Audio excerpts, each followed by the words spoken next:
ଏଇଟା ନିଜ ସଂସାରକୁ ନିଜ ବାୟାବସାଟାକୁ ଭାଙ୍ଗି ଦେଇ ଆଉ ଗୋଟେ ଚଢେଇ ସହିତ ଚାଲିଗଲା। ବହୁତ ଭୁଲ କଲା ସମୁଦି। ସେ ମାଇ ଚଢେଇଟା ବହୁତ ଭୁଲ କରିଛି। এইটা মাই চড়ের ভুল থিলা না অন্ডিরা চড়ের ভুল? ଆରେ ଅଣ୍ଡିରା ଚଢେଇ ବିଚାରାଟା କଣ କରିବ?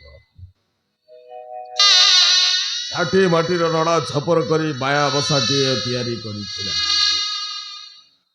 ଆରେ ପବନ ଆସି ଭାଙ୍ଗି ଦେଇଥିଲେ ବାଧି ନଥାନ୍ତା, କିନ୍ତୁ ଦିଟା ଛୁଆ ଆଉ ନିଜର ବାୟାବସା ନିଜ ସ୍ୱାମୀକୁ ଛାଡ଼ି ଆଉ ଗୋଟେ ଚଢ଼େଇ ସହିତ ଉଡ଼ିଯିବାଟା ଏଇଟା ଭଲ ହେଲାନି। ଏଇଟା ଭଲ ହେଲାନି। ସେ ମାଇ ଚଢ଼େଇଟା ଏମିତି କରିବାର ନଥିଲା। ঠিক ସେମିତି ଆପଣଙ୍କ ଝିଅ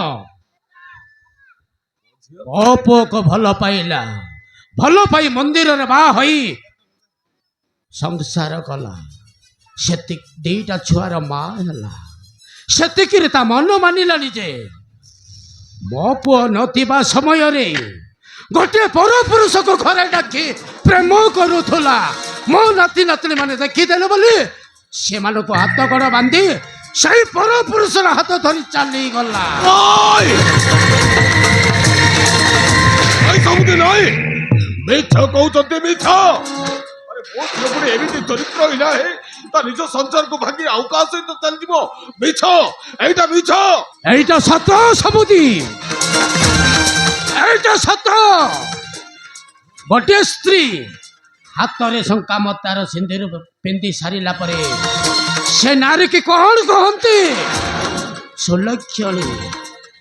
ଆଉ ଯୋଉ ନାରୀ ପରପୁରୁଷ ସହିତ ସମ୍ପର୍କରେ ରଖେ সেই ନାରୀକି କଣ କହନ୍ତି?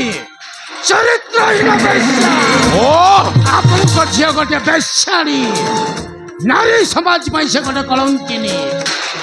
ତା ପାଇଁ ବୋଲି ଆଜି ଦାଣ୍ଡରେ ମୋ ମୁଣ୍ଡ ଟିକେ ବାଟ ଚାଲି ପାରୁନି। ମୋ ନାତି ନାତୁଣୀ ମାନେ କୁଆ କୁଆ କାନ୍ଦୁଛନ୍ତି ମା ମା ହୋଇ।